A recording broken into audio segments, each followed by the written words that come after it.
শিক্ষা জীবনে নানা সীমাবদ্ধতা থাকবে, আক্ষেপ থাকবে, তাতে দমে যাওয়া যাবে না। পরিস্থিতির মুখোমুখি হতে তরুণদেরই অগ্রণী হতে হবে বলে মন্তব্য করেছেন প্রধান উপদেষ্টা ডক্টর মোহাম্মদ ইউনূস।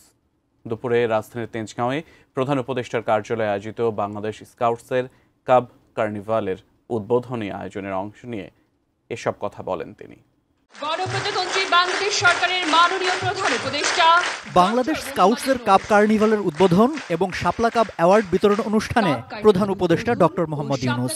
অ্যাওয়ার্ড বিতরণ অনুষ্ঠানের শুরুতেই স্কাউট রীতিতে প্রধান উপদেষ্টাকে বরণ করে নেওয়া হয়। প্রধান উপদেষ্টার উপস্থিতিতে উচ্ছ্বসিত স্কাউট সদস্যরা। আয়োজনে জুলাই অভ্যুত্থানের শহীদ এবং জুলাই যোদ্ধাদের স্মরণ করা হয়। সাহস, বীরত্ব ও সেবার জন্য স্কাউটসের অনন্য স্বীকৃতি হিসেবে স্কাউট পরিবারের সদস্য মুগ্ধ, আহনফ সহ ৮ শহীদের পরিবারের কাছে তুলে দেওয়া হয় গ্যালেন্ট্রি অ্যাওয়ার্ড। বৈষম্যহীন সমাজ বিনির্মাণের স্বপ্ন পরে শাপলা কাপ অ্যাওয়ার্ড বিজয়ীদের হাতে স্মারক তুলে দেন প্রধান উপদেষ্টা। স্কাউট পরিবারের ৮ জন সদস্য শিক্ষার্থীদের সাথে স্কাউট হিসেবে নিজের অভিজ্ঞতা বিনিময় করেন প্রধান উপদেষ্টা। এ সময় তিনি শিক্ষা জীবনে নিজেদের উদ্যমে সব সীমাবদ্ধতা, আক্ষেপ এড়িয়ে লক্ষ্যে পৌঁছাতে শিক্ষার্থীদের প্রতি আহ্বান জানান। এসএমসি ওটসালাই এলো আরো উন্নত নতুন প্যাকে, জীবন বাঁচায়, জীবনকে এগিয়ে নিয়ে যায়। তোমরা বলবে যে আমাদের স্কুলে এই নাই, আমাদের স্কাউট টিচারকে পাই না, বলবে, সবকিছু হবে, অভিযোগ থাকবে।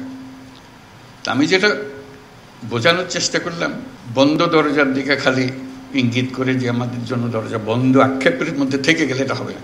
দরজা তোমাকেই খুলতে হবে এবং তোমার দায়িত্ব হলো আর অন্যদের দরজা খুলে দেওয়া। কারণ তুমি যে দরজা খুলে দেবে, পরের জনের দায়িত্ব হলো দরজা আরো বড় করে খোলা। গদবাঁধা ছাত্র জীবনে নিজেদের আলাদা করে আবিষ্কার, সেই সাথে অন্যদের জন্য সুযোগ তৈরি করে দেয়া স্কাউটদের দায়িত্ব উল্লেখ করে তরুণ বয়সের অভিজ্ঞতা থেকেই পুরো ভবিষ্যৎ রচনা হবে বলে মন্তব্য করেন প্রধান উপদেষ্টা। দুনিয়াকে আবিষ্কার করা তার চাইতে বড় হলো নিজেকে আবিষ্কার করা। না হলে গদবাঁধা জীবনে, ছাত্র জীবনে নিজের সঙ্গে পরিচয় হওয়ার আর কোনো সুযোগ নেই। স্কাউটিং একটা বড় দরজা খুলে দিয়েছে তোমাকে।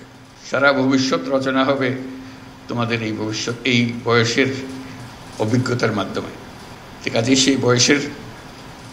সেই বয়সে এসে দরজাটা খুলে দেওয়া সবার জন্য একটা মস্ত বড় দায়িত্ব হিসেবে রইল তোমাদের জন্য।